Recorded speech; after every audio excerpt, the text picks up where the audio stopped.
The Hangar podcast welcomes the founder and president of Citizens Behind the Badge, Craig Floyd. See, I view the job we did at the Memorial Fund as just such a positive because, we can't change the tragic part of the story. This person has died suddenly, terrible loss, families devastated, etc.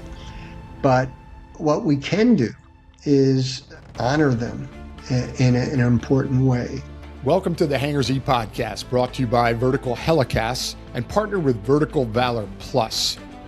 This episode is being released during Police Week 2026, a time set aside to honor the brave men and women in law enforcement who made the ultimate sacrifice in service to others. It's a week of reflection, remembrance, and gratitude for all our fallen brothers and sisters. Today's guest is someone who has dedicated much of his life to ensuring those sacrifices are never forgotten. Craig Floyd. This is Craig's second time joining us on the podcast. The last time we spoke in May of 2024, we were standing together in the rain at the National Law Enforcement Officers Memorial in Washington, D.C., a fitting backdrop for a man who has been such a powerful voice for the fallen. Craig is the founder and president of Citizens Behind the Badge and the original chief executive officer of the National Law Enforcement Officers Memorial Fund. His work has had lasting impact on how our nation honors its law enforcement heroes. In this episode, we take a deeper dive into the incredible story behind the creation of the National Law Enforcement Officers Memorial in Judiciary Square. We explore the original vision of NYPD legend Mario Biaggi, who later served as a U.S. representative, and how Craig's time working for him as a legislative assistant helped set this monumental project in motion. What followed was decades of dedication, perseverance, and relentless effort to bring this vision to life. An extraordinary achievement completed without government funding. This is a fascinating behind-the-scenes conversation about what it truly takes to build something that stands as a lasting tribute to sacrifice, service, and honor. You will not want to miss this conversation. Thank you to our sponsors, Becker Avionics, BLR Aerospace, Robinson Helicopters. Welcome to the Hangar Z podcast, brought to you by Vertical Helicasts. The Hangar Z podcast is the first and only podcast dedicated to promoting and exploring the personnel and equipment behind the missions in public safety aviation. Still southbound, skidding to a stop. Stand by here. Looks like they're getting ready to bail. Heads up, guys, bailing. Okay, the guy, he's running through the house, jumping the fence, threw the shotgun, threw something out. Grabbing the shotgun. Don't go over that fence. Don't go over that fence. Grab the shotgun again. He is armed. Stay there. Hold your position. I've heard survivors say those exact words, that my biggest fear is that they will be forgotten. I mean, I've heard them say that sentence, multiple survivors. And then they get to Washington, D.C., and they get to the memorial, and it hits them. It hits them in a powerful way that, wow, that fear is now gone. I mean, instantly. It's like, there's their name. That, like you said, Craig, that is going to be there forever. The museum's going to tell the story to go with that name forever. And that is a comforting feeling for a survivor. You've heard it thousands of times. I've heard it a handful, and it impacted me. So that's the power of that memorial. It really is. And I'm really curious about this. Where did the idea for the National Memorial start? I imagine it's with Representative Biaggi, but is there a specific story to go with the initial conversation or the initial legislation that you can share with us? Yeah, it's actually an interesting story and has a little humor mixed in. But the idea, and I've researched this, so I think it's fairly well verified that the germ of the idea came from a guy named Donald Guilfoyle, who was a detective on Long Island in New York. And he was a detective, went to his local congressman and said, we should build a National Law Enforcement Officers Memorial. And so That legislation was introduced by his congressman, not by Congressman Biaggi. It languished for a few years. They did go to Congressman Biaggi at the time and say, we need your help. We know your background as a law enforcement professional. We'd like you to support this effort. And he did. But then that congressman, before the bill ever became law or even close to it, was defeated. And so now the legislation basically languished, but Congressman Biaggi was asked to revive it by a group of officers who came into our office. I think it was in 1981. I was his legislative assistant at the time. And this was right after the Vietnam Veterans Memorial had been built. And so everybody understood the importance of a national monument honoring a group of heroic Americans. And so they wanted one for law enforcement. Congressman Biaggi, I was in the office, I'll never forget it. He said, I absolutely will reintroduce it with one understanding, and that is you all will rally behind it and will lobby for it. Because that was one of the things that was lacking early on in the 70s when it was just an idea and legislation was introduced, but nobody was backing it. Law enforcement really didn't have any coordinated, influential presence on Capitol Hill. And so the bill went nowhere. But now they had more of a presence. Now Congressman Biaggi and myself, we were organizing the various groups, the International Association of Chiefs of Police, Fraternal Order of Police, National Association of Police Organizations. These were just some of the many groups that we were working with at the time.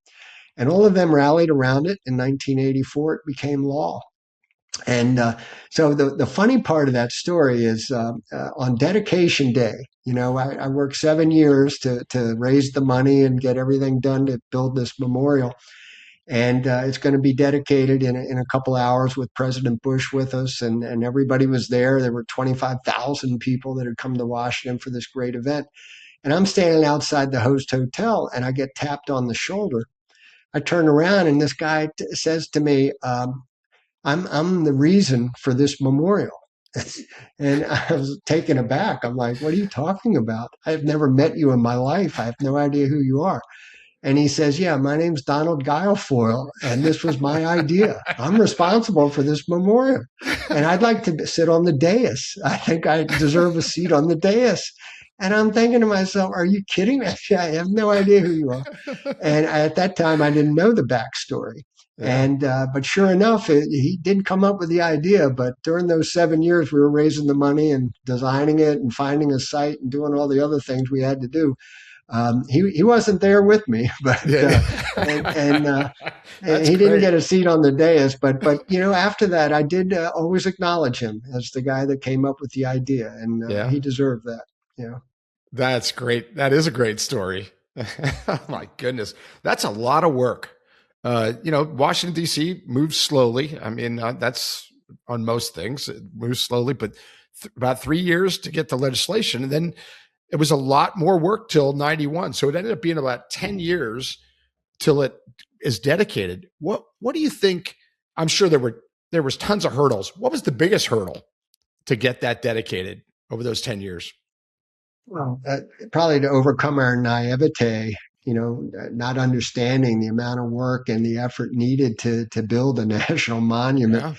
Yeah. We just kind of assumed it would happen. I tell you, I opened a P.O. box up the street from our office. And, we had 15 national law enforcement organizations on our board of directors. And they were, of course, supposed to be promoting it among their members and, asking them for donations. And we were doing our best to get the word out, through the media, et cetera. And I'd keep going up to that P.O. box and nothing but junk mail every day. There wasn't a single check in that P.O. box. And after 2 years, Congress gave us basically, the law was enacted in 1984, and we had to break ground within 5 years, begin construction within 5 years, or we would lose our authorization. So 2 years into this timetable, we had $40,000 in the bank. We had no office, no site, no design for the memorial. We had nothing, basically. Yeah. And we knew we wanted to raise millions, or it would cost millions to build the kind of memorial we really wanted for law enforcement. And so a couple things happened. One, one of our board members said, "Why don't you call Jan Scruggs?" Jan Scruggs built the Vietnam Veterans Memorial. He was the leader in that effort. I didn't know Jan, but he had done it, and I thought, well, maybe he could give us some tips. So I had lunch with Jan Scruggs. He took my call, agreed to have lunch. Couldn't have been more supportive and helpful. And during that lunch, he said, "By the way, Craig, I have 8 months before I go to law school. And during that 8 months, I'd be glad to come to work for you and do this and get you on the right path." And for a very modest salary, by the way. And I hired him on the spot. And Jan Scruggs, to his credit, I mean, he really set the path for us and told us what we needed to do and how we needed to do it. And I give him a lot of credit for getting that memorial built, because without his guidance and expertise and experience, I think we'd still be treading water to this day. So Yeah. Jan said, you got to treat it like a real job. You got to have an office. You got to have full-time staff. You can't just do this on with a volunteer group. And that sunk in. And he was my first hire, my first full-time employee at the organization. And we ended up with I think at our height, we had 6 people on staff between 1984 and 1991. So it was a handful of people, but Jan's the first, and he really is the one I give a lot of credit to put us on the right path. The other thing that happened around that same time, by the way, and both of them helped us immensely, we started a direct mail campaign. So we literally mailed to millions of people around the country and asked them to help support this effort to build the memorial. And over 1 million Americans responded. And we raised, I'd say, about 85% of the money to build that memorial. It cost $11 million, was raised through direct mail contributions, very small donations from a lot of people. Yeah. That's incredible. And for those that don't know, I'm pretty sure I know the answer to this, but for those that don't know, what percentage of the money for that memorial was from the U.S. government? Well, that would be zero. Which, as always, not a sore spot then as much as it is now, because I've learned a lot about how much the federal government has given money to a lot of other memorials, monuments, museums. Mm-hmm. We built the National Law Enforcement Museum years later, and we didn't get a single dollar from the federal government. And yet all the military museums got millions of dollars from the federal government, taxpayer dollars, to help build those military monuments and museums. We never got anything. And but you know what? It made it all the more gratifying, I think, to know at the end of the day that we raised every dollar ourselves, through private donations. And in the end, I believe that memorial was a gift of appreciation from the American people for the men and women in law enforcement. Yeah. And didn't come from the federal government or taxpayers. It came from people that truly cared about the service and sacrifice of our law enforcement officers. And then that made it extra special. It does.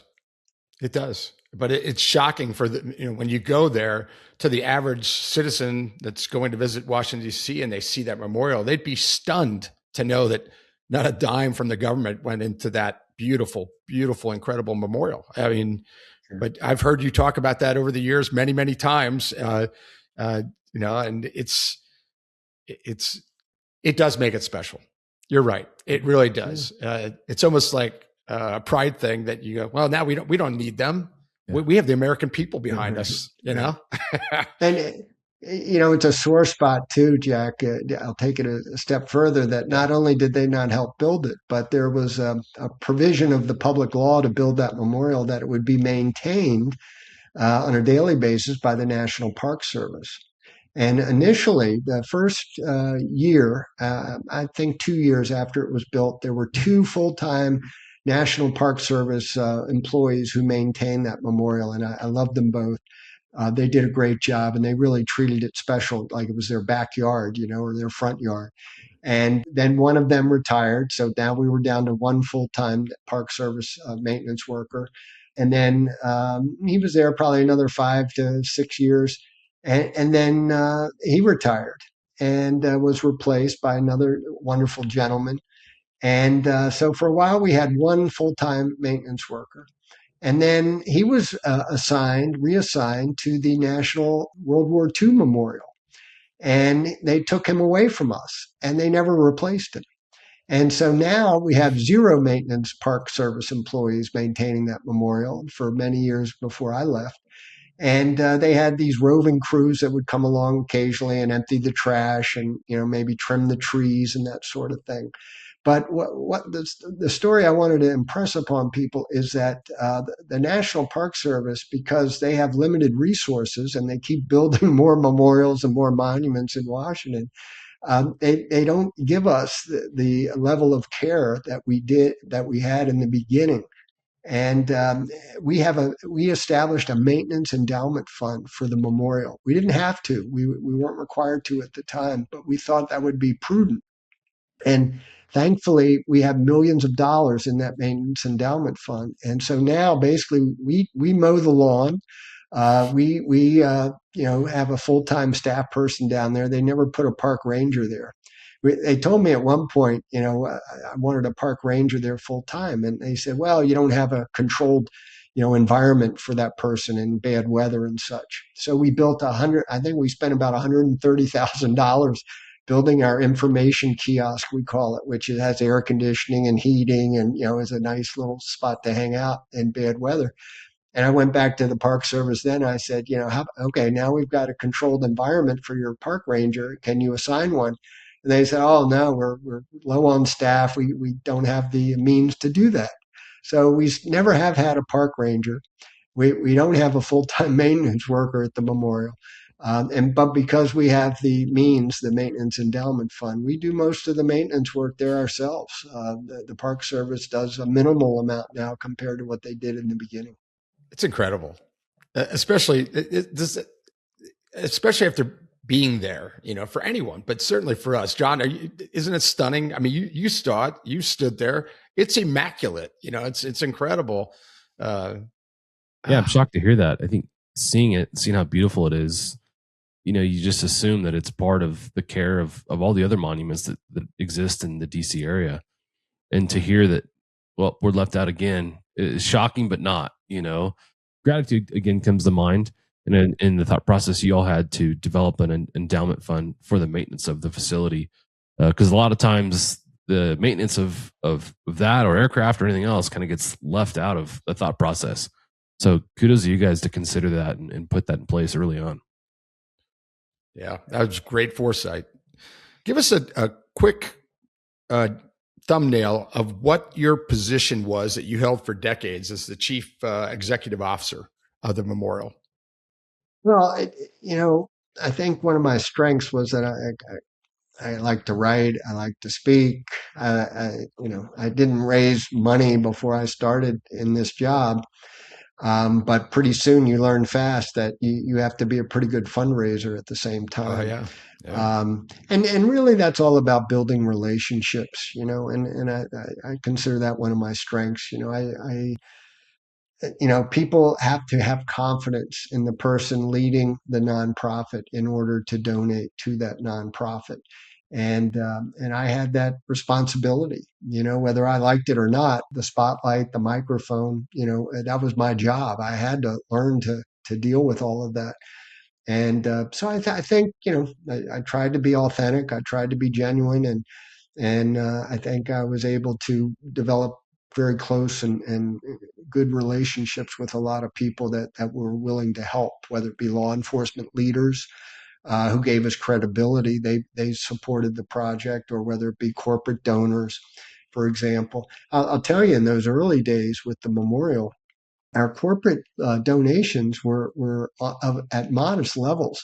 Our biggest donor at the corporate level was DuPont, who gave us $250,000, much of that in-kind contribution, not all cash.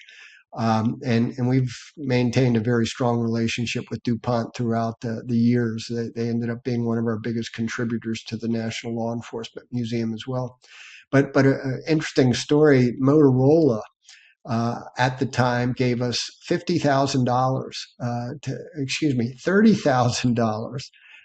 to build the National Law Enforcement Officers Memorial. And they gave it to us over 6 years, $5,000 each year for 6 years. And I'm thinking to myself, when they made the pledge, I'm like, I don't think anybody's going to be at the office in 6 years to receive that last contribution.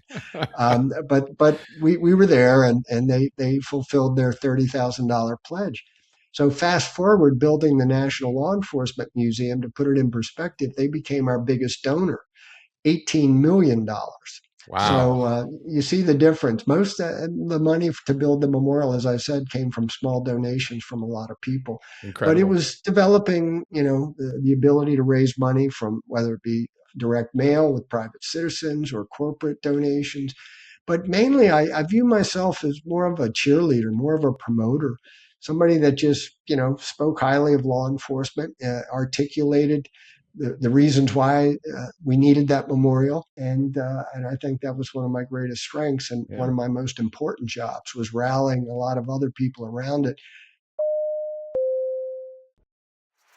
Thank you to our sponsor, Robinson Helicopter Company. For over 50 years, Robinson has been a cornerstone in vertical lift, dedicated to making helicopter missions accessible, reliable, and safe. By maintaining a vertically integrated manufacturing base in the United States, Robinson delivers practical, high-performance tools for difficult missions. Whether it's the legendary R-22, where so many pilots began their journey, the versatile R-44 and R-66, or now the new 10-seat R-88, Robinson continues to set the standard. Now through Robinson Unmanned, the company is expanding into autonomous and remotely piloted aircraft for civil, commercial, and defense sectors. Robinson Helicopter Company, committed to efficiency, reliability, and supporting your mission, whatever it may be. Visit robinsonheli.com or robinsonunmanned.com to learn more. Climb higher. One of the biggest challenges early on was developing credibility. Here I am, a non-police officer, never wore the badge, in a three-piece suit, going around to these police conferences trying to drum up support. And you know how police are. You guys are part of that community. Yeah. You can be Tough crowd. somewhat skeptical, Yeah. little wondering about what's the real motive behind this guy in the three-piece suit here, with my hand out for money. And, eventually I developed their support, and law enforcement rallied around this project, the memorial, in a big way, and raised a lot of money. Fraternal Order Police, International Association of Chiefs of Police, National Troopers Coalition. I mean, I could go on and on. But the 15 national organizations on our board raised a lot of money, and that was a big part of my job, was to try to get that support and get people to believe in this project. This is a question I thought about for many years, and for you. And then I had the opportunity a couple of years ago at the wall, and we didn't get to it. And I decided to ask you this because this is a very personal question, and you can handle this however you like. But during your time, you met countless survivors. I mean, probably tens of thousands. I mean, over the years, you listened to their stories, you comforted them, you were many times the voice for their loved one. It's a lot of pressure, and it's extremely powerful and sad. I mean, anyone that's been to the Candlelight or been to the memorial with survivors, you know what I'm talking about. It's extremely powerful and very sad because of the kids and the spouses and the parents. You see it all. You were exposed to that more than anyone at all, period. How did that affect you emotionally?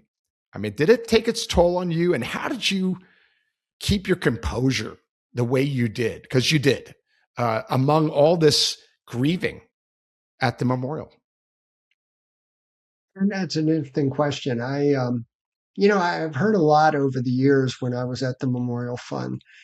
People would say, Craig, how do you deal with all the loss, all the grieving, all, the tragedy part of the story, meeting the survivors, seeing the young children left behind? Doesn't that depress you? Doesn't that affect you in a bad way? And, I often have thought about it, and it really hasn't had that impact on me, because, see, I view the job we did at the Memorial Fund as just such a positive, because we can't change the tragic part of the story. This person has died suddenly, terrible loss, families devastated, etc. But what we can do is honor them in an important way, in a way that very few of us ever get the chance to be honored on a national monument, with people telling their stories every day. To me, that is just such a positive, that we're trying to take this terrible thing that happened and turn something very good into it. These men and women, their stories will inspire us. They're inspiring the men and women who come along behind them to follow in their footsteps, to be proud of the profession they're serving, to the survivors of those fallen officers from the past, helping new survivors that have come along and that need that healing and need that support. So I view what we did at the Memorial Fund and what it continues to do in a very positive, in a very uplifting sort of way, that we're helping to heal people. We're helping to honor and remember people. And to me, that it's kind of like what we're talking about with gratitude. Like, you can either look at the glass half empty or half full. If you want to dwell on the negative part of the story, the sad part of the story that someone died tragically, you can do that. But it's not going to be very helpful to you.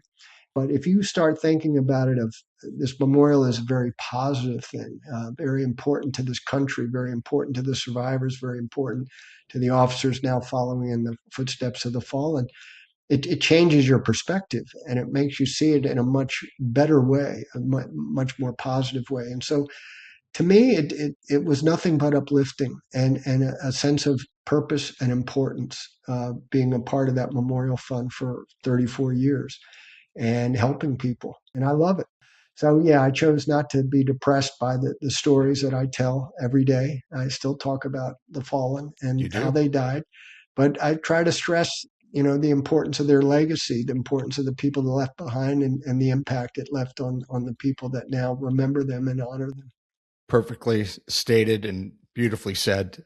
That is fascinating and it makes sense. I love that you put it that way. But the reason that it would hit me and why I've thought about this for years is because I stood at that candlelight vigil many, many times. And you would be up front talking and you would tell story after story and the names and, everything that happens, particularly at the candlelight, but other things too. But at the candlelight, you'd be telling these stories and I'm standing among 40, 50, 60 LAPD tough police officers. And I'm among thousands of others all around us. And there's tears running down our cheeks, everyone. And you were able to continue and tell the stories with strength and confidence and a great voice. And I often thought, I couldn't do that. I'm very comfortable speaking in front of groups of people. I could never do what Craig Floyd is doing right now. I would crack in the second word. I'd lose it. And you amazed me in that way. So that's why I was interested in that, your answer. And thank you for sharing that. It means a lot to me. Interesting you say that, Jack, because there was a survivor once who, I forget who it was. I wish I could remember. But she said to me, I've never forgotten, she said, Craig, it's so important for you to remain strong up there on stage and in front of the microphone at the candlelight vigil and really any other service. But particularly at the vigil, she said, because she said, we're like in a very fragile state, us survivors. And she said, we're relying on you for strength. Yes. And she said, if you ever crumbled, if you ever lost it at the microphone, we would crumble. And she said, you can't do that. You can't allow yourself to crumble or get upset at the microphone. And I've never forgotten that. And I at the time, I was able to go to the edge. I always said to give a good speech, you kind of go to the edge of the emotional part of the story. But don't go over the edge, right? Because if you do, then you lose it, then everybody loses it, and you haven't accomplished anything. So it's important, I think, for the speaker at those vigils to be strong and exude some of that strength to help support the survivors. Well, mission accomplished, Craig Floyd. I'll tell you. Like I said, listened to it many, many times, listened to you speaking and others during that ceremony. And it just amazed me. And you're right. It, it would hurt even more for the survivors if you cracked. It just would. And I agree with whoever told you that. That was great advice. And I can see that being a great motivating factor, keeping that in the back of your head. Hey, remember that? What that survivor told me? And it helps you stay strong. It's incredible. And for the people that have been to that and listened to you speak over the years, they know exactly what we're talking about because it was noticed and discussed regularly among the officers out there, the thousands that you were speaking to and the survivors about, wow, amazing what Craig just did. And it helped keep us all stronger. Thank you again for that. That's great. Talk about the memorial itself. Kind of anything you want to tell us about, tell us about where it is, what it is, and a little bit about the physical memorial. It's quite a story. Davis Buckley is the architect we selected to design the memorial. And it was interesting with Jan Scruggs because a lot of people may remember that Jan Scruggs, when he built the Vietnam Veterans Memorial with the 2 granite walls with the names of the fallen soldiers who died in Vietnam, he had a design competition that got a lot of attention, a lot of notice. And they ended up selecting from that competition the design that they eventually constructed. And it was somewhat controversial at the time. But it was very successful in the end. Everybody loves that memorial now. But so when I went to Jan, I said, okay, how do we design this memorial that we're trying to build for police? And I thought he recommended a design competition, but he said no. He said, Craig, you shouldn't do a design competition. You should hire an architect, commission an architect, and work with them. And the reason he didn't like the idea of a design competition, he said, number one, it costs a lot of money. You don't have it. Number two, it takes time, and we don't have that either. And number three, you may end up with a design that you don't really like. Like I said, he ended up with a design that ended up being, raved about, and everybody agrees it was a success. But at the time, I remember H. Ross Perot called it a black gash of shame. And there were a lot of people that were critical of the design. So he said, you may end up with something that you don't like, that law enforcement doesn't like. So hire an architect. He introduced me to this guy, Davis Buckley, who had done some work with him. Damn, if Davis just wasn't the perfect guy for the job, because he listened, he had his, he was a proud architect, proud of his design ideas and such. But every time we went to a review agency to critique our design that he had created for us, they would say, we don't like this. We think you should do that. Davis was just so good at responding, in a positive way to those critiques, keeping what he thought was important and what we thought was important, but trying to give them what they recommended. And in the end, that review agency process, it took years to get the final approvals for our design, but they made it a better design than had originally been created by Davis Buckley and by us. The other thing that he was good at is listening to our board, listening to people like Vivianini when they had ideas about what this memorial should be. I think all of us agreed it should be a park-like setting, reflective. It's still a public park where a lot of people walk through to get to one building to the next. So we said, okay, let's leave the center area kind of open and put the more reflective areas on the outskirts of the site, the 3-acre park. And so we have a beautiful bench that's set across from the wall of names where the fallen officers' names are inscribed on this marble. And it gives them their private time, with that name where they can sit and reflect as much as they want, as long as they want, without being distracted by the people that might be coming across the memorial grounds. So I thought he did a magnificent job in that respect. And then we chose a sculptor by the name of Ray Caskey. who is renowned at the time, not quite as much as he is now, but he also designed and created these sculptures at the National World War II Memorial, for example, among many other things he's done. But he created these lion statues that you see at the memorial. Now, this was an interesting process. We wanted, 3 or 4 officers on a pedestal. That was our original thought, representational sculpture depicting law enforcement officers. But because law enforcement has so many different uniforms, badges, different how they looked 100 years ago versus what they look like today, it was almost impossible. Blacks, whites, Hispanics, Asians, men, women. I mean, how do you create, 3 or 4 statues that represents all of law enforcement? Impossible. So, right. So the review agencies guided us. They said, look for something more symbolic.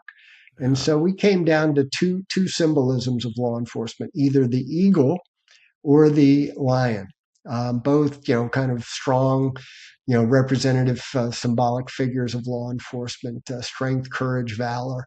And Vivian Eni, again, here comes Vivian.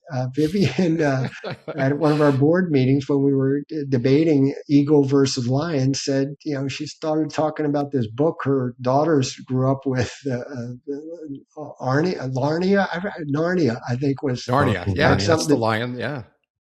So she said, this, and she went on about how the book depicts them as, strength and courage and valor. And by the time she was done, it was a cinch. The lions had it over the eagle. And then we had a female lion and an adult and a male lion. So that covered those 2 bases. Yep. And then we have cubs being overlooked by the adult lions. So the symbolism is pretty obvious. The innocent citizens of our nation being protected by their law enforcement officers.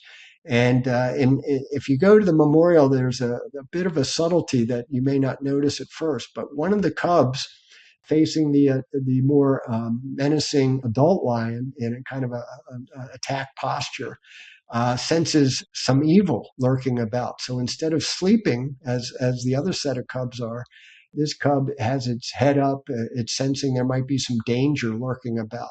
And then you look across and you see this adult male lion ready to defend against whatever danger might be out there. So it's wonderful symbolism. I prefer the female lion. That's my favorite element of the memorial, with its paw draped over the wall in a very peaceful repose, as if the mere presence of law enforcement is usually enough to keep the peace, and very seldom is force ever needed. And conducted by law enforcement. So, wonderful symbolism throughout. And I just love the whole place. And those are some of the people that were involved in designing it for us. Amazing how it all came together. So many different people, with input and ideas to help you and others to get it done. And it really is amazing. I am curious about something. The metro train, was that there before the memorial, and it was designed, the memorial was designed around it, or did that come later? What was the timing of that? Thank you to our sponsor, BLR Aerospace. BLR Aerospace's revolutionary fast fin system improves performance and enhances safety across various helicopter platforms.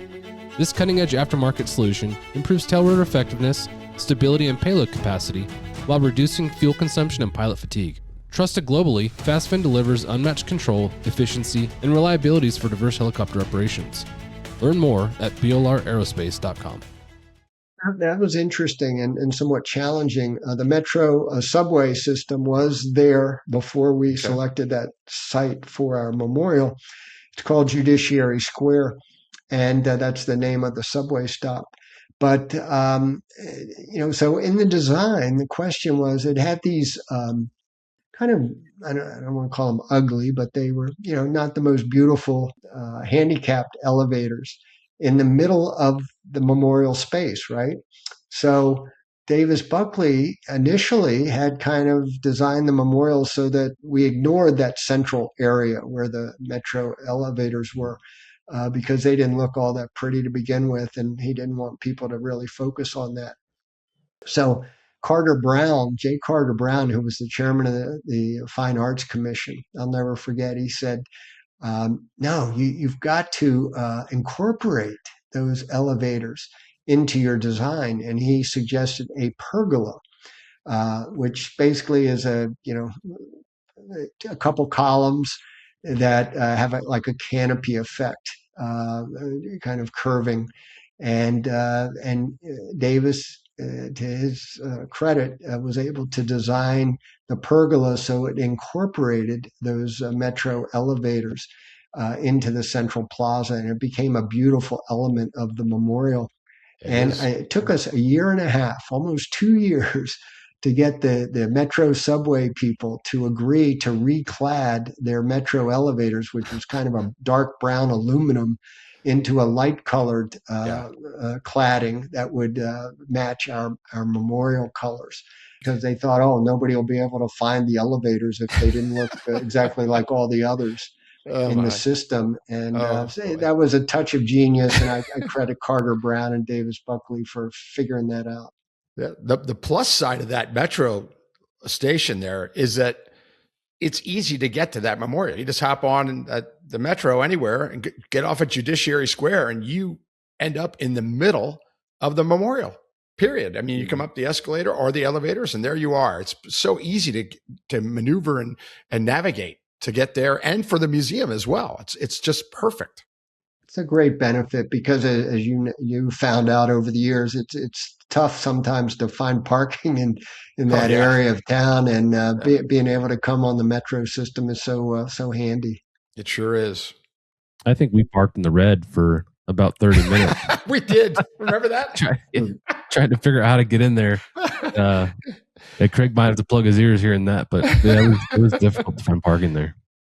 We were laughing about it, saying, this interview is going to last longer than us parking there, but we're going to roll the dice and see what happens. We lucked out. That was great. That was funny. I forgot about that, John.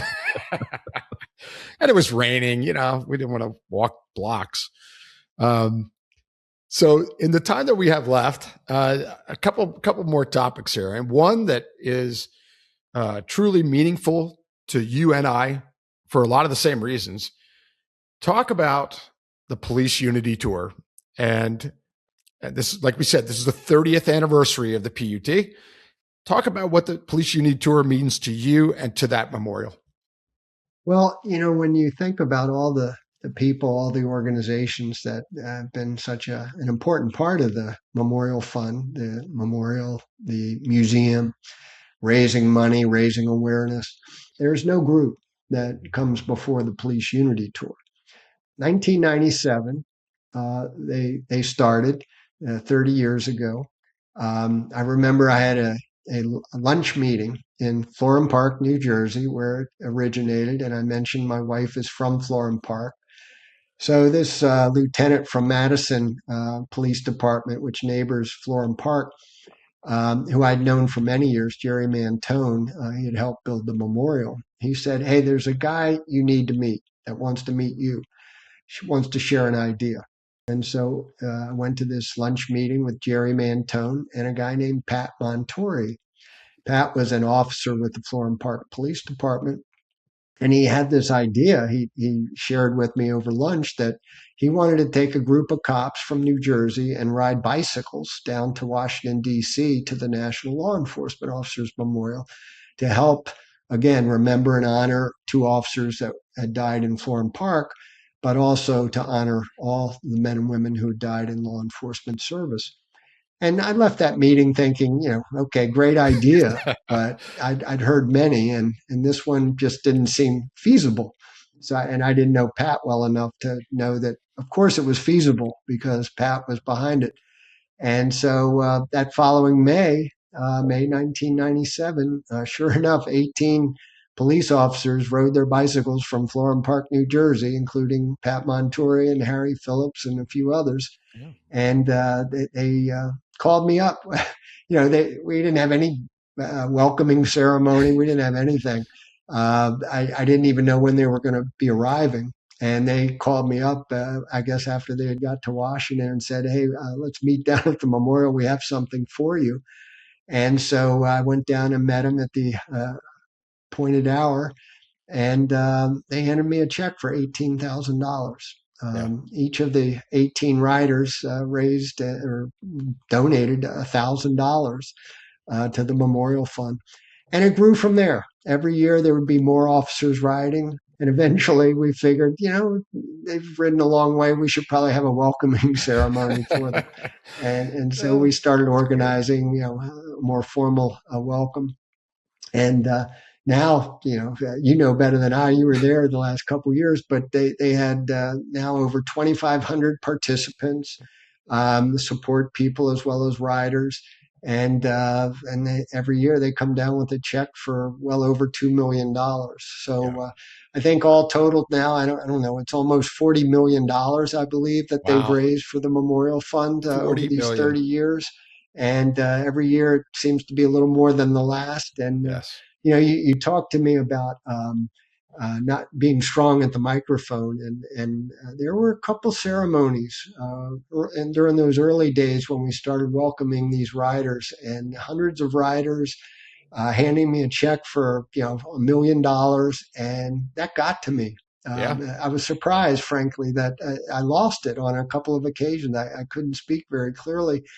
And it was because of the emotion of the moment. I mean, I watched these riders come in, and they were, had bloody knees and, from falls, and they looked exhausted. And I'm thinking to myself, damn, this memorial means something to these people, And again, it was kind of that Vivian moment. It was like I was reminded of how important this memorial really is to a lot of people. And it overwhelmed me on a couple of occasions. I got over it. I started to be able to handle it better because every year they hand me these huge checks. So I kind of got used to it. It's sad maybe, but they never seemed to impress, never ceased to impress. And I was I'm going to be indebted to Pat Montori, to Harry Phillips, to all the guys that have been involved in the Unity Tour over the years. Yes, it is an amazing event. We did an episode with Chuck Butita, episode 297 with Chuck Butita. It was about honoring the fallen and how the Police Unity Tour works, and we dove in deep about Unity Tour to expose it to a lot of people and future riders to keep it going, because it grows every single year. Like you said, not only the numbers grew, but the checks grew, and it's just such a big part of that memorial. It's very rewarding to do that for so many reasons. But one of them is that that all those dollars that you raise are going right into that memorial. The government's not doing it. We're doing it. And we talked about that regularly, in our toughest moments, because Unity Tour rides in the pouring rain, in the cold, in the heat. It doesn't matter. And the arrival now, like you said, Craig, there was no welcoming committee in the beginning. Now it's thousands of people. Thousands. Yeah. And it's just, it's overwhelming. I mean, you pull in there and you get to ride your bike through the memorial, and it is emotionally overwhelming and rewarding. And I just talked to a friend the other night. I'll mention him. It's Joe Vita. He was my canine trainer. Joe's going to be 70. This is his first one that he's training for right now. And I told him the other night, I said, Joe, all the work that you're putting in is going to be rewarded back to you. You're going to get the reward when you ride through that memorial. Trust me on this, because I know Joe very, very well. And he's like me. His emotions are on his sleeve for a lot of things. I know how he's going to feel. And I know from so many friends that have felt that way, that it just is a feeling you can't explain, because those are your brothers and sisters on that wall. Joe knows many of those. There's probably 30 or 40 from his time on LAPD that are on that wall. I know what he's going to feel. And it's really cool to pass that on to people and say, you got to do this. And when you do, trust me, that feeling is going to be amazing. And it doesn't matter how hot it is or how wet you are or how cold you are. It's going to be an important part of your life. So, thanks for talking about the Unity Tour. And you have such a neat perspective because of the Pat Montori connection there in the beginning. We're 18 guys, some of whom just did their last one last year. I mean, they were still doing it, which is incredible. So very special, the Unity Tour. Thanks for sharing your thoughts on it. Yeah, and by the way, as I think you know, and maybe you wanted to get into it, but the Hall of Remembrance at the National Law Enforcement Museum was sponsored by the Police Unity Tour. Right. They donated $5 million of their many millions of dollars they raised specifically for that purpose of building the museum and building the Hall of Remembrance. And in that Hall of Remembrance, where we tell the story behind the names on the memorial walls, is a special exhibit that we created specifically for the Police Unity Tour. And we have the first bike that Pat Montori had ridden in that inaugural ride in 1997, and all the memorial bracelets honoring the fallen officers that you riders ride for is there as well. So we tell the story of the Unity Tour, and I'm so glad we were able to make sure their history is well known to all our visitors. That is special. I visited there just last year and went through the museum. It's amazing. And it is very nice to see that the Unity Tour had such a big part of that and is represented in there. So cool. The first bicycle. That bike looks a lot different than the bikes that are coming in there now after all these years. It's evolved so much. I don't know how they did it. But people say, well, it was just 18 of them. We're doing it with 500 in a group now or 1,000 in a group. Yeah, but we have motors that are escorting us. We have trailers behind us. We have support. We have food. Those 18, they just did it by guts. I mean, it was just guts and perseverance and dedication. So I admire them very much. And I'll just end with this. I've got a friend, Don Schwartzer, who was he went back to Police Week every year. He was in charge of the honor detail from LAPD for many years. Don always looked at Police Unity Tour and said, there's a lot of people that come back here and honor the fallen, but you guys have sweat equity. He always used that term. I always love that. You guys have sweat equity in honoring the fallen, and that's special. So, and it is. It makes you feel good. I feel good about the times I did it, and encourage everyone to try it. In the few minutes we have left, I wanted to touch on a couple more things. One of the other projects that you worked on was Peace Officers Memorial Day, which is May 15th each year. Talk about Peace Officers Memorial Day and the significance of that day being designated for remembering our fallen. Meet Becker Avionics DVCS 6100 Plus, a world-class digital intercom delivering crystal clear mission-ready audio. The DVCS 6100 Plus supports up to 12 transceivers and offers immersive 3D audio and NVIS compatibility. Designed to be scalable, dependable, and prepared to support military or commercial operations in the toughest of high workload mission environments.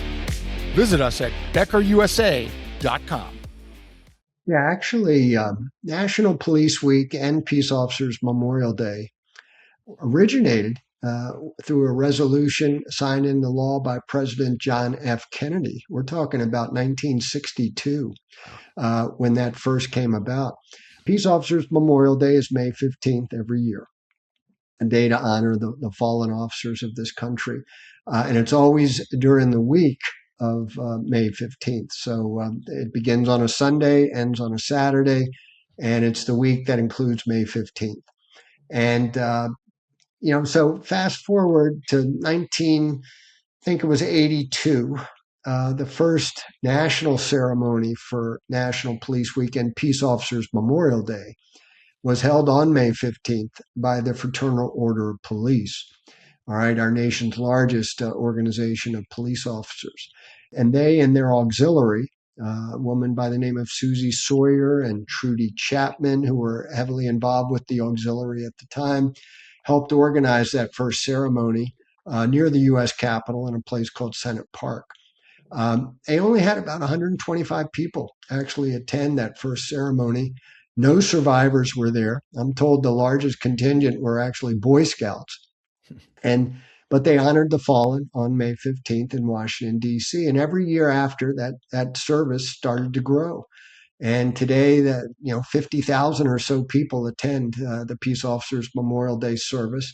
Now it's always held at the U.S. Capitol on the West Front, with thousands of survivors, thousands of police officers in attendance, and citizen supporters. So it has grown into something very special. Now, in 1994, we went to a congressman by the name of John Porter out of Illinois. His daughter actually worked with me, so that helped to get him in support of the idea that we came up with, and that is to lower the flag of the United States to half-mast on May 15th, Peace Officers Memorial Day. That had never been done before. And the only other time that it's regularly scheduled was on Memorial Day to honor our fallen soldiers who died in war. So this was very special, a very special symbolic remembrance of these men and women, honoring the fallen and their families. And sure enough, it became law in 1994. And every year since, on May 15th, we do lower the flags of the United States to half-staff. And it's a great way to get people saying, oh, why are the flags at half-staff today? Yeah. Because a lot of people don't know Yeah. it's Peace Officers Memorial Day. But that symbolism helps the conversation, and people become more aware of what that special day really means to this country, not just to the police officers themselves. Yeah, very, very important. And for those that don't know, every May 13th is, no matter what day of the week it is, May 13th is the candlelight vigil. And then the 15th is the memorial service that you just talked about, Craig, on the Capitol grounds. And both are amazing. The candlelight vigil used to be for many years at Judiciary Square, but we outgrew that. I mean, because of the number of people that come to that. So now it's on the mall. So it's very different, but both really amazing services and memorials in different ways, and the survivors are all there at both of them, coming in by the busloads. It's a very moving thing to witness and to attend. And I encourage every police officer and their families to do that at some point in your lives, and certainly citizens as well. If you find yourself in Washington, D.C. in early mid-May, those events are incredible family events. You'll really walk away with a different feeling about them. Let me ask you about one quote, and then I got a final question for you. One of the quotes, we've talked about the one already from Vivian. It's not how these officers died that made them heroes. It's how they lived. That's a wonderful quote. It's engraved on the monument, on the memorial. But there's also another one, and it's from George Herbert Walker Bush 41. Carved on these walls is the story of America, of a continuing quest to preserve both democracy and decency, and to protect a national treasure that we call the American dream. What does that quote mean to you, especially with your involvement in this memorial? Yeah, it was interesting. The quotes that are on the memorial, there's 4 of them, each took many months of committee work. We would sit around and look at a lot of different quotes and which ones were most appropriate to engrave on that memorial. And that was one of the 4. And, it was significant in many ways. First of all, it was from the speech that President Bush gave at the groundbreaking ceremony for the National Law Enforcement Officers Memorial. So it had that part of history associated with the memorial. And under that quote, by the way, it says President George Bush. Yeah. We didn't realize there would be another President George right. Bush a few years later. Yeah. So his middle initials are not there. So people will probably wonder, is that George H.W. Bush or his son George W. Bush? But it was H.W., and he couldn't have been nicer coming to both the groundbreaking ceremony for the memorial and to the dedication ceremony with Mrs. Bush. But those words basically help understand that law enforcement is such an important part of this nation's history, the ability for all of us to enjoy its freedoms, and to have a chance at the American dream, right? And all the good things that this country has to offer.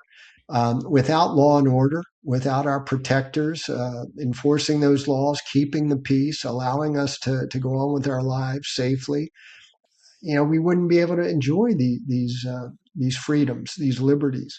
And so, how appropriate, I mean, to really, in a few words, explain the importance of law enforcement in America and get beyond the idea that they arrest people or they pull us over for traffic violations. It goes much further than that. It really is all about allowing for the American dream to be fulfilled. Without law enforcement, we wouldn't have that ability. So, what perfect words! One of my favorite quotes. It's a little longer than the others, so it doesn't get mentioned maybe quite as often because people can't remember it as well. But certainly as poignant and meaningful as any words on that memorial wall. I agree. So, last thing, you've been involved with law enforcement for most of your adult life in the ways that we just discussed. What's your vision, Craig Floyd's vision of the future in law enforcement in America? Good question. I have a lot of hope. I mean, we've talked a lot about hope and focusing on the positive. So I'm gonna use that to guide me in my answer. I am very hopeful that this nation has learned a valuable lesson. The defund and defame the police movement set this nation back. A lot of people died needlessly because of the fewer cops that were out there, because of the lenient criminal justice system that allowed criminals on the street to hurt others and kill others that they shouldn't have had that opportunity if we had gotten tougher with criminal justice. So we have learned that with fewer cops, with lenient justice, bad things will happen.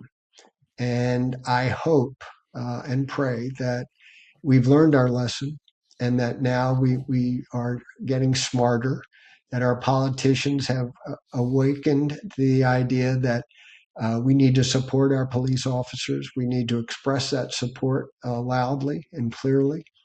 And hopefully over time, we've talked about some of the challenges we face with maybe lowering the standards and throwing money at people that might not otherwise want to become cops. We hope that eventually the profession will get its luster back, that we will view law enforcement as a very proud and honorable profession, something that would make a parent proud if their son or daughter came home one day and said, "Hey, mom and dad, I want to be a cop." And they'll be encouraged to follow that dream. As used to be the case. So I am optimistic. I think we have learned a lesson. I think we are getting better. We are seeing more quality men and women want to join the profession. And with the help of technology, I think law enforcement is getting better. We're doing more with less. We're outpacing the criminal element. And I think we're seeing the fruits of that labor, which is crime is going down again, and more people want to become law enforcement professionals, and I think that's a good thing. And I think my hope is that the media and the politicians, many of whom were so critical of law enforcement without good reason, are going to give them that support and give them, a reason why they should become a police officer. And one final note, I would say, because we have a National Law Enforcement Officers Memorial, a national monument honoring our men and women in law enforcement, and a National Law Enforcement Museum, where a lot of school kids are coming every day. Millions of people are visiting that memorial and museum, and I hope that both of them can become inspirational and encourage young people that might not otherwise think about it, think about law enforcement as a career, because you can really make a difference in this world of ours, and it's a great profession, and you'd be following in some of the greatest people that have ever walked the face of the earth. So hopeful. Wonderfully stated. Yeah, that was great. John, any closing thoughts here that you want to talk about? I just want to thank you, Craig, for your life's work. You know, you've spent a life and a career supporting law enforcement and promoting the good work that these folks have done over the course of their career, over the course of their life, and of course, especially for those that have paid the ultimate sacrifice. And I think through seeing the monument, being at the monument, and I'm guilty of taking for granted the fact that it's just there. You know, I don't think through all the fights that you had to go through to make that happen. You know, one of my favorite things in life is to make a concept a reality. So you did that on the highest level in our country, and to support, you know, obviously those that Jack and I are hold near and dear to our hearts. So thank you for your support. Thank you for enduring the battles that you endured to see this concept of the National Wall become a reality in the museum. And just thank you for that. And thank you for being here today to talk through a lot of the nuances that exist within the wall. You know, the symbology that you talked about. I'll think through next time for sure I go to the wall. I'm excited to go back and be there again. And so from my heart, thank you very much for all you've done. Thank you very much. Appreciate that.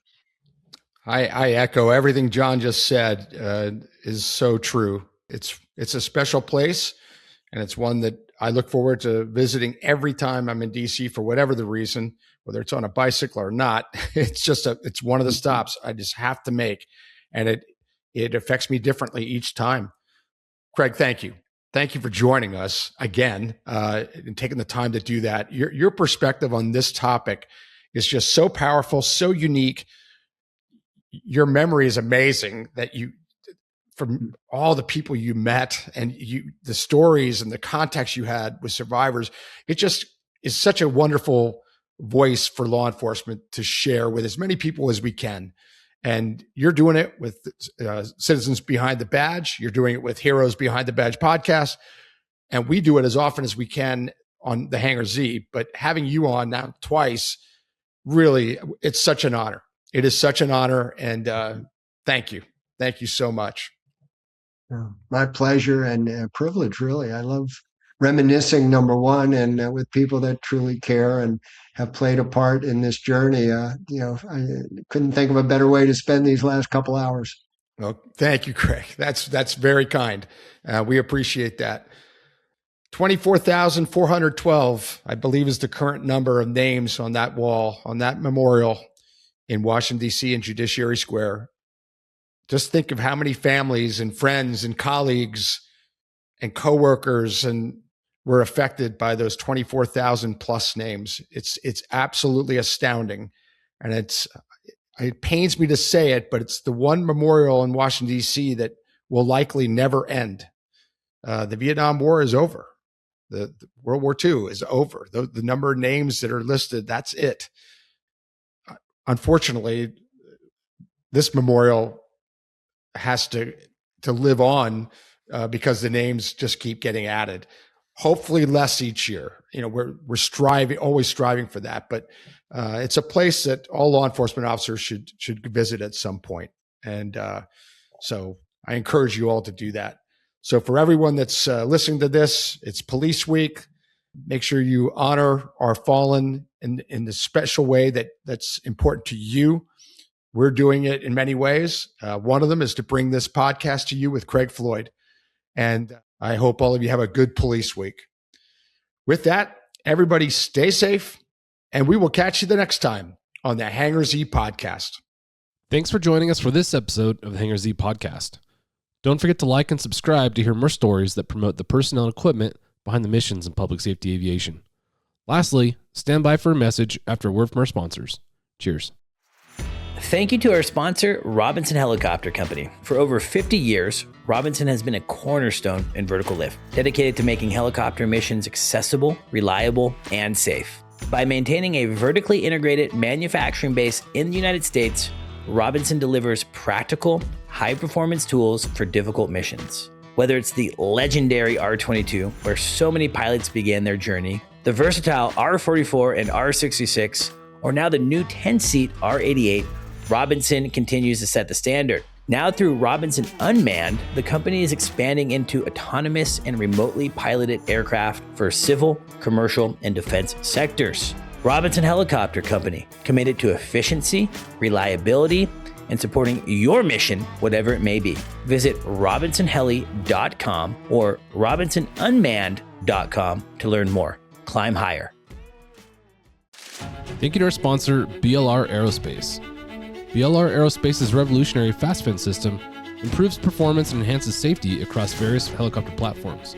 This cutting-edge aftermarket solution improves tail rotor effectiveness, stability, and payload capacity while reducing fuel consumption and pilot fatigue. Trusted globally, FastFin delivers unmatched control, efficiency, and reliabilities for diverse helicopter operations. Learn more at blraerospace.com. Meet Becker Avionics DVCS 6100 Plus, a world-class digital intercom delivering crystal clear mission-ready audio. The DVCS 6100 Plus supports up to 12 transceivers and offers immersive 3D audio and NVIS compatibility. Designed to be scalable, dependable, and prepared to support military or commercial operations in the toughest of high workload mission environments. Visit us at beckerusa.com. We hope you enjoyed this episode with Craig Floyd. Craig's impact on the survivors of our fallen law enforcement brothers and sisters is truly profound. Over the years, he has met with thousands of survivors, standing beside them, advocating for them, and ensuring their voices are heard. For decades, he has been a constant presence in honoring the fallen and supporting those left behind. His passion and dedication are evident in everything he's touched, from the memorial to the museum, and now through his continued work with Citizens Behind the Badge. If you'd like to learn more, visit behindthebadge.org. We can't thank Craig enough for joining us once again on the Hangar Z podcast and for sharing his story, his perspective, and for his unwavering commitment to this mission. If you'd like to support the National Law Enforcement Officers Memorial Fund, head over to nleomf.org. One great way to get involved is by supporting someone participating in the Police Unity Tour. Consider donating directly to a rider. And if you're looking for something even more meaningful, start training now and sign up with a local chapter and take part in next year's ride to Washington, D.C. It's an incredible experience and one that truly honors those who gave everything. It is life-changing. I cannot say that enough. It's something that you should do. Thank you all for joining us, and thank you to our sponsors for making all these conversations possible. Stay safe, and we'll catch you the next time on the Hangar Z podcast.